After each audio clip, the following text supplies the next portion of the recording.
Hi there, I'm Jules from thestonесoup.com and today I've got another healthy 5-ingredient recipe for you.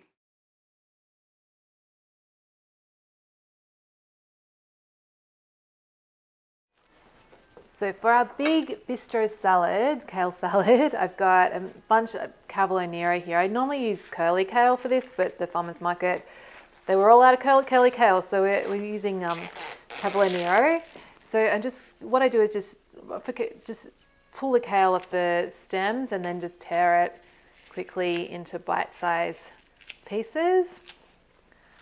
And then I usually put the stems back in the fridge and keep them when I'm cooking up a big pot of greens. I'll just chop up the stems and use them in that. But you can ferment them. You can do all sorts of things with them.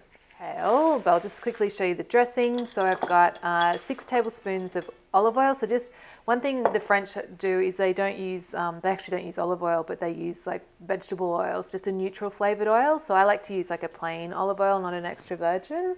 And it really makes a difference to the flavour of it makes it taste so much more French. It's kind of crazy. And then 2 tablespoons of red wine vinegar. This is my homemade vinegar. But sherry vinegar is also a favourite of mine, or you could use white wine vinegar if you like as well. And then 1 tablespoon of Dijon mustard. And I've just got that in the jar. And I'll just whisk it up. Actually, I'll get the lid and give it a good shake so it'll be ready to go. And I'll put a bit of salt in there. And then we'll bring the whole salad together. Great, so I've got my kale all torn up and ready to go. So I've got my dressing in my jar and I'm just going to give it a good shake to emulsify it. Always a good trick. And when it's, you can have a taste, and it may need some more salt, so you can season it if needed. I'm just going to go with it so we don't. So I'm just going to put all the dressing in. And we're going to toss, so you can either use fingers or just a couple of spoons. You just want to coat the leaves. And it's actually, kale salads are really great because they actually benefit if you can let them, kind of dress them ahead of time and let them sit around for 10 minutes, 15 minutes. The salt and the acid from the dressing starts to soften the kale leaves and it actually makes it easier to eat. But that looks beautiful.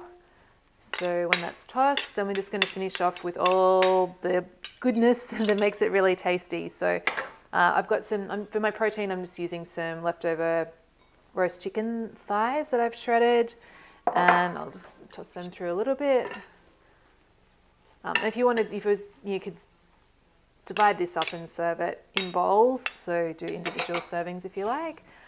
Then I've got some crumbled blue cheese here. That's pretty generous, couple of handfuls. If you don't like blue cheese, goat's cheese is really lovely, or shaved parmesan is good too, so don't feel like you need to use the blue. And then some roasted walnuts that I've roasted ahead, and we are good to go. So if you enjoyed this recipe, really encourage you to come on over and visit my blog. It's thestonесoup.com, and if you sign up for email updates, you get a free ebook filled with video recipes just like this one. Hope to see you soon.